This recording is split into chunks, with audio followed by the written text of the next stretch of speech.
Par une froide nuit d'hiver, Luca, Marco, Giulia et Elisa se retrouvent dans un petit café à Milan. La pluie tombe à verse et les éclairs illuminent parfois le ciel. Alors qu'ils discutent de leurs rêves et de leurs peurs, une femme mystérieuse en manteau noir s'approche, pose un vieux livre devant eux, puis disparaît rapidement dans la foule.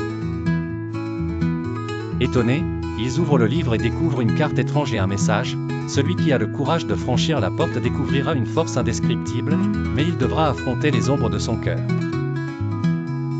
Poussés par la curiosité et l'aventure, ils suivent la carte et partent vers les Alpes.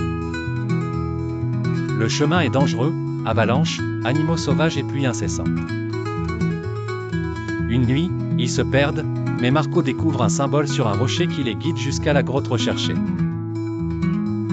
Dans la grotte, ils résolvent des énigmes et ouvrent des portes secrètes, jusqu'à atteindre une immense porte de pierre gravée de symboles lumineux. En la touchant ensemble, une énergie étrange les transporte dans un autre monde.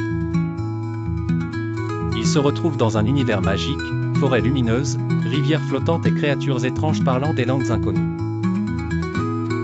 Dans ce monde, chacun reçoit un pouvoir. Luca contrôle le feu, Marco le vent, Giulia lit les pensées et Elisa maîtrise l'eau. Ils apprennent qu'ils doivent rassembler 4 clés de lumière dans des lieux légendaires, la forêt des arbres parlants, le lac de cristal, la montagne des vents et le labyrinthe de brouillard.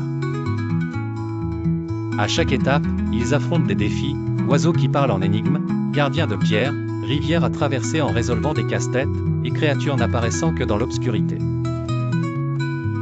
Plus ils avancent, plus le roi des ombres tente de les effrayer et de les séparer, leur envoyant des illusions de peur et d'échec.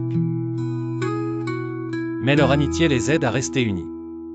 Elisa sauve Marco de la noyade, Giulia déjoue un piège dans le labyrinthe, et Luca éclaire leur chemin dans la nuit. Après avoir trouvé les 4 clés, ils se dirigent vers le château du roi des ombres.